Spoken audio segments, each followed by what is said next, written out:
Hello everyone. इस question को हम लोग कैसे सॉल्व करेंगे, पहले क्वेश्चन रीड कर लेते हैं, देखते हैं।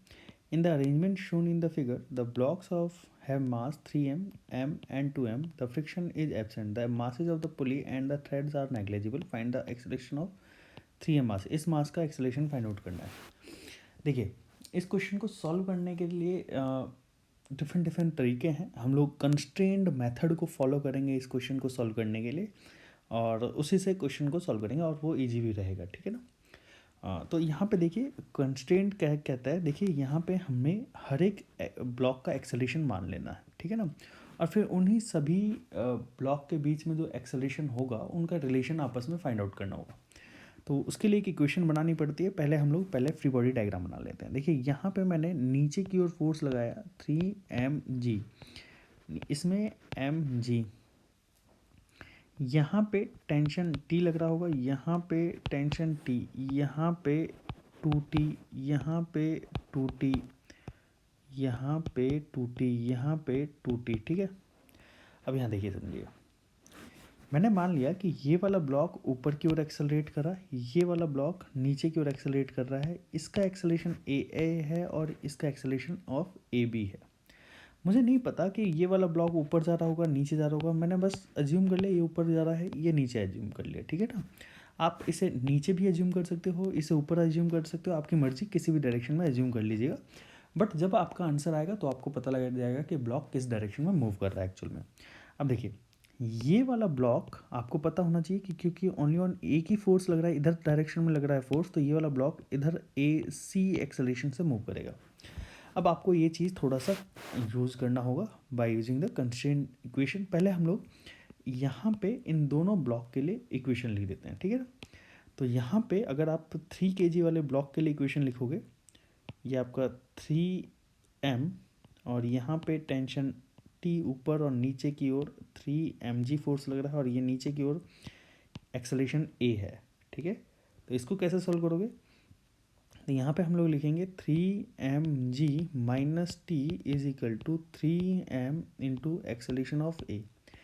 This is the equation number 1, ठीक है। ये इक्वेशन हो जाएगा। दूसरी इक्वेशन की बात करता हूँ मैं यहाँ पे दूसरी इक्वेशन की बात करता हूँ, दैट इज B ब्लॉक। यहाँ पे मैंने लिखा m मास, यहाँ पे टेंशन T लग रहा है, और यहाँ पे नीचे की ओर mg, और इसका एक्सेलरेशन ऊपर की ओर है AB मैंने मान लिया। तो AB मैंने मान लिया, तो इसको हम लिख सकते हैं mg, नहीं, यहाँ पे ऊपर की ओर जा रहा है ये, तो T minus mg is equal to MAB। This is the acceleration of B, ठीक है। अब देखिए, थर्ड ब्लॉक जो है हमारे पास ये रहा। इसके लिए थर्ड इक्वेशन मैं लिख देता हूँ यहाँ पे। Third equation that is 2m मास, ये 2m मास है, और इस 2m मास को ये 2T फोर्स लग रहा है, और ये इधर की ओर एक्सेलरेट कर रहा है AC से, ठीक है। तो अब इसके लिए इक्वेशन क्या लिखेंगे, 2T is equal to 2m into AC, equation number third. अब देखिए, ये इक्वेशन 1, इक्वेशन 2, इक्वेशन 3 हमारे पास समझ में आती है।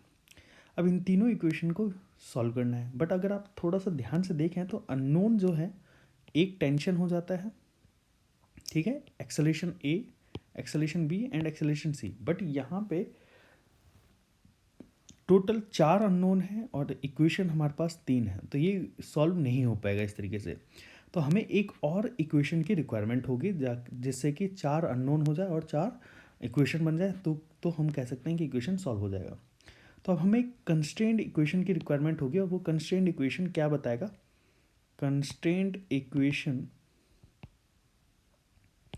हमें रिलेशन बताएगा किसके बीच में, सभी एक्सेलरेशन के बीच में। तो अब अगर आप कंस्ट्रेंट इक्वेशन के लिए आपको ये वर्चुअल वर्क डन मेथड को फॉलो करना पड़ेगा, और ये हमें बताता है, जैसे आप यहाँ देखिए 2T फोर्स इधर लग रहा है, 2T फोर्स इस डायरेक्शन में लग रहा है, और एक्सेलरेशन भी इधर लग रहा है।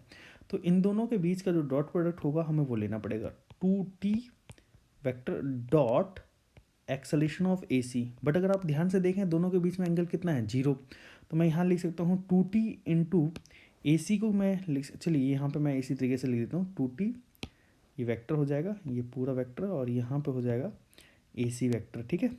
अच्छा, प्लस अब यहाँ पे देखिए, यहाँ पे टेंशन ऊपर की ओर है और ये नीचे की ओर, तो इसमें हमें T vector dot acceleration of A vector plus, इसके लिए देखिए ये ऊपर की ओर है, एक्स का एक्सेलेरेशन भी ऊपर की ओर है, तो हम यहाँ पे लिखेंगे T vector dot acceleration of B vector that is equal to zero, क्योंकि नेट वर्क डन कह सकते हैं या नेट पावर कह सकते हैं, है ना, ये due to internal forces will be zero, तो हमें इस चीज़ को यूज करेंगे। अब यहाँ पे देखिए, यहाँ पे अगर आप ध्यान से देखें तो इस टेंशन फोर्स के बीच में और इस एक्सेलरेशन के बीच में एंगल जीरो है, और जब ये एंगल जीरो है तो कॉस जीरो की वैल्यू होती है 1, तो मैं यहाँ लिख सकता हूँ 2t AC कॉस 0 डिग्री। अब यहाँ पे देखिए, टी ऊपर लग रहा है, एक्सेलरेशन नीचे लग रहा है अपोजिट डायरेक्शन में, मतलब कि T acceleration of A cos 180 degree plus T acceleration of B cos 0 degree, क्योंकि एक्सेलरेशन ऑफ बी और टी के बीच में एंगल कितना है 0 डिग्री। अब देखिए कॉस 0 डिग्री की वैल्यू होती है 1, तो 2t acceleration of C, T acceleration of A cos 180 degree की वैल्यू होती है -1, टी ए बी कॉस 0 की वैल्यू होती है 1, ठीक है, ये 1 हो जाती है, ठीक है, मैं 1 लिख देता हूँ, डेट इज इक्वल टू 0। तो अब आप इसको सॉल्व करोगे तो ये हो जाएगा 2t AC minus T acceleration of A minus plus T A B is equal to 0, ठीक है। अगर आप ध्यान से देखें तो टेंशन टेंशन टेंशन कट जाएगा हर एक जगह से, हमारे पास जो रिलेशन बनेगा वो बनेगा 2AC is equal to acceleration of A plus minus acceleration of B, ठीक है, ये इक्वेशन बनेगी। अब देखिए यहाँ पे हम इस इक्वेशन के अंदर AC AB और AC AA और AB की वैल्यू हम लोग पुट करेंगे, कहाँ से पुट करेंगे, यहाँ से, इस इक्वेशन 2 इक्वेशन 1 से, तो इक्वेशन 1 से A की वैल्यू पुट करते हैं। Acceleration of A is equal to 3mg divided by 3m minus T divided by 3m, ये कट जाएगा g minus T by 3m, this is the acceleration of A। ये equation हम 1 मान लेते हैं इसको, ठीक है, ये हटा देता हूँ मैं, इसको 1 मान लेता हूँ, इसको इक्वेशन 1। ऐसे ही इसको इक्वेशन 2 हटाता हूँ और यहाँ पे एक्सेलरेशन ऑफ बी निकाल लेता हूँ, तो एक्सेलरेशन ऑफ बी जो होगा वो आएगा T by M minus G, this is the equation number 2, ठीक है। ऐसे ही इक्वेशन नंबर 3 के लिए मैं यहाँ पे ए सी की वैल्यू निकाल देता हूँ, 2 से 2 कट गया और ये हो जाएगा acceleration of C is equal to T by M, ठीक है, ये हमारा 3rd इक्वेशन हो जाएगा। अब देखिए यहाँ पे हम लोग वैल्यू पुट करता हूँ, हम लोग वैल्यू पुट करेंगे, acceleration of C is equal to 2 हो जाएगा, 2AC की वैल्यू हो जाएगा T by M, acceleration of A G minus T by 3m minus, यहाँ पे एक्सेलरेशन ऑफ बी पुट करेंगे उठा के, it is minus T by M, और ये माइनस माइनस क्या हो जाएगा प्लस जी, ये हम लोगों ने सॉल्व कर लिया। अब देखिए समझिएगा, ये दोनों टर्म नेगेटिव की है, इधर आ जाएगी, तो 2t by M plus T by 3m plus T by M that is equal to 2g हो जाएगा। जब आप इसको सॉल्व करोगे तो हमारे पास आ जाएगा एलसीएम लेके 3m, ये हो जाएगा 6t plus t plus 3t that is equal to 2g, that is equal to 10t is equal to 6mg and t is equal to हो जाएगा 6mg बाय 10, ये हमारे पास टेंशन आ गया, ये हमारे पास टेंशन आ गया। अब जहाँ हमें टेंशन की वैल्यू इन इक्वेशन में पुट कर देंगे, इन इक्वेशन में पुट कर देंगे तो हमारे पास डिफरेंट एक्सेलरेशन आ जाएंगे, तो हम इक्वेशन पुट करते हैं, put the value of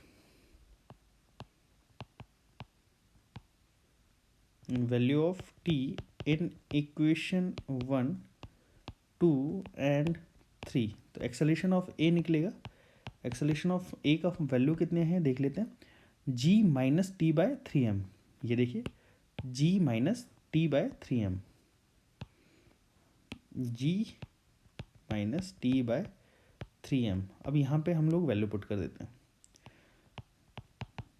g minus T की वैल्यू 6mg बाय 3m और यहाँ पे 10, m से m कट गया, ये 2 पे आ जाएगा और ये हो जाएगा acceleration of a is equal to g minus g by 5। तो एक्सेलरेशन ऑफ a जो होगा वो हो जाएगा 5g minus g by 5, 4g by 5। This is the acceleration of a। अब देखिए यहाँ पे अगर आप ध्यान से देखें तो ये आंसर पॉजिटिव आ रहा है। पॉजिटिव आ रहा है इसका मतलब ये हुआ कि आपने जो डायरेक्शन मानी थी एक्सेलरेशन ऑफ a वो सही मानी थी, ठीक है। ऐसे ही हम एक्सेलरेशन ऑफ b निकालेंगे। तो एक्सेलरेशन ऑफ b के लिए क्या इक्वेशन है वो देख लेते हैं एक बार। एक्सेलरेशन ऑफ b जो है उसके लिए इक्वेशन है हमारे पास ये टी बाय एम माइनस जी। तो टी बाय एम माइनस जी, ये वैल्यू पुट करते हैं। तो हमें पता है कि एक्सेलरेशन टेंशन की वैल्यू कितनी है 6mg बाय 10 और ये m माइनस जी, m से m कट गया। तो acceleration of b is equal to 6g by 10 और जब आप एक्सेलरेशन ऑफ b निकालोगे तो ये आपके पास आएगा -4g बाय 10, ये एक्सेलरेशन आएगा। अब ये अगर आप ध्यान से देखें तो ये वाली वैल्यू नेगेटिव आ रही है, इसका मतलब आपने इस वाले ब्लॉक को बी वाले ब्लॉक को ऊपर जाते हुए माना था। ये एक्चुअल में ऊपर नहीं जाएगा, नीचे जाएगा। कितने से? -4g by 10। ये acceleration of B block with respect to ground की बात कर रहे हैं हम लोग। ऐसे ही हम बात करेंगे एक्सेलरेशन ऑफ सी की। एक्सेलरेशन ऑफ सी जो होगा वो कितना दे रखा है देखते हैं। ये है टी बाय एम, ये रहा। तो T by M value put कर देते हैं यहाँ पे और m की वैल्यू कितनी है? टी की वैल्यू कितनी है 6mg बाय 10 और ये m से m कट गया। एक्सेलरेशन ऑफ c हो जाएगा 6g बाय 10। आई होप आप लोगों को ये क्वेश्चन समझ में आया होगा। हमने एक्सेलरेशन भी निकाल लिया, टेंशन भी निकाल लिया। आप लोगों से जो भी पूछा जा सकता है, इसमें कुछ भी पूछा जा सकता है, जो भी पूछा जाएगा आप लोग उसका आंसर दीजिएगा। आई होप आप लोगों को ये क्वेश्चन समझ में आया होगा। इस क्वेश्चन को हम लोग दूसरे मेथड से भी सॉल्व कर सकते हैं, बट लेक्चर लंबा ना हो इस वजह से इस क्वेश्चन को इसी कंस्ट्रेंट मेथड से हम लोग यहाँ पे सॉल्व करेंगे। अगर आप लोगों को ये वीडियो अच्छा लगा हो तो हमारे चैनल को ज़रूर सब्सक्राइब करिएगा और बेल आइकन को ज़रूर प्रेस करिएगा। Thanks to all of you for watching this video.